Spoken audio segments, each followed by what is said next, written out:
ازيكم حبايب قلبي، عاملين ايه؟ يا رب دايما تكونوا بألف خير. وصفتنا النهارده زي ما انتوا شايفين كده هنعمل بنص كيلو دقيق، هنعمل تورته حلوه قوي. هنعملها 3 طبقات. خليكم معايا واحده واحده. اول حاجه، لنص كيلو دقيق سبونج جاهز هنحط عليه 6 بيضات ونص كوبايه ميه، مش اكتر من كده. يعني هنجيب نص كيلو سبونج ابيض، وهحط على ايا كان ابيض او شوكولاته، هحط عليه 6 بيضات.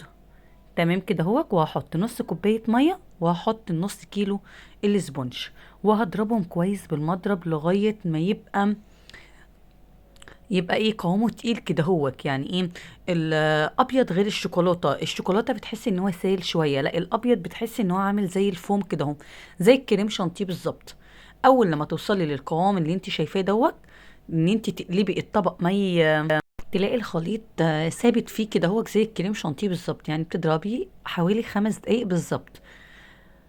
تمام كده بعد ما بضربه بكون مجهزه بقى الصينيه بتاعتي، بكون فرشه يعني في الارضيه بتاعتها ورقه زبده. لو ورقه زبده مش متاحه عندك، ورقه كروسه، ورقه حواوشي، اي ورقه بيضه تحطيها في الارضيه كده من غير زيت، من غير سمنه، من غير اي حاجه خالص. تمام كده وانزل بخليط النص كيلو كله زي ما انت شايفه كده وابدا اني انا اسوي الصينيه بتاعتي. لازم ان انا اسوي الصينيه بتاعتي كويس جدا، ما اخليش حته عاليه وحته واطيه، عشان لما تيجي تعلى معايا في سوا واحد. فبتجيبي الخله وتعمليها بالشكل اللي انا عملته بصوا بسم الله ما شاء الله، طالعه بصوا السوا واحد، ولا طالعه عاليه من حته وواطيه من حته، كلها سوا واحد. بص بسم الله ما شاء الله، طلع ارتفاعها حلو قوي. هعمل بيها 3 طبقات من الكيك. تمام كده وما بتقسيش عليها في السوا. لو قسيتي عليها في السوا بتبصي تلاقي الجناب ناشفه والارضيه ناشفه. تمام، لا انت بتخليه سواها مظبوط.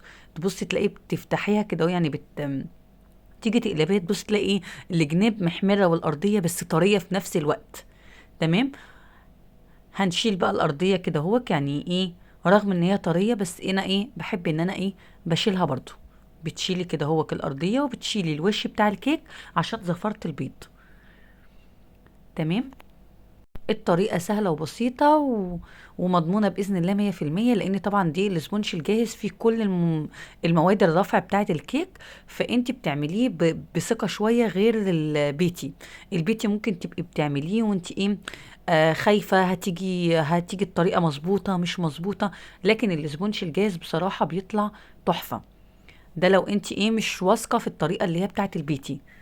وانا قبل كده عملت معاكم اللي هو البيتي برضو تحفة وطعمه حلو قوي. بس الجاهز بينجز معاكي في الوقت، وبيطلع معاكي هش وطري وحلو قوي. انا قطعته 3 رقات.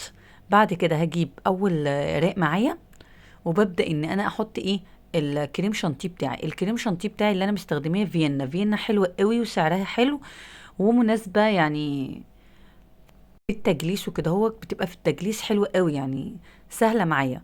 مكونات الكريمه، بحط الكريم شانتيه قد ايه؟ ربع كيلو كريم شانتيه. استخدمت له نص كيلو من الميه اللي هو 500 جرام من الميه، عليهم 75 جرام من السكر اللي هو الحبيبات اللي هو العادي.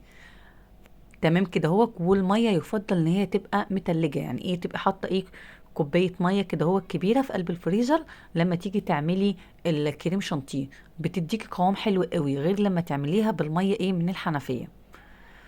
تمام كده وبكون بقى مجهزه التشريبه بتاعت الكيك طالع طري حلو قوي، بس برضو ايه لازم نحط التشريبه بتاعتنا اللي هي ايه كوبايه سكر عليها كوبايه من الميه، اغليهم يعني اغليهم كده وببدأ ان انا بسقي بيه الكيك كده بين راق وراق كده احط الكريم شانتيه. الحشوه بتاعتي انا حاشيه ببندق محمص. لو انت مش حابه ان انت تستخدمي بندق ممكن تستخدمي فاكهه، مش حابه فاكهه وهتعمليه بكريم شانتيه ساده مفيش اي مشكله.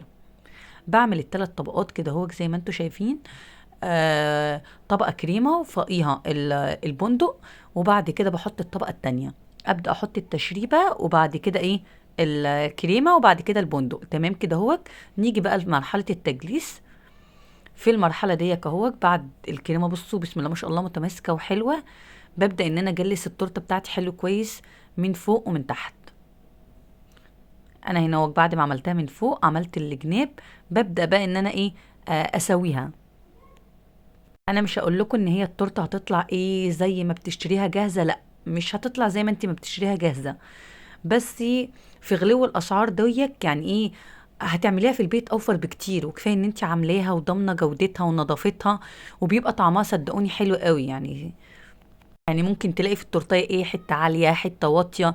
مش هقول لكم ان انا ايه ممتازه قوي في التورته وهطلعها ايه بطريقه مظبوطه 100%، بس كفايه زي ما قلت لكم ان انت عاملاها بايدك في البيت، بعد ايه غلاء الاسعار اللي انتوا شايفينه دوت.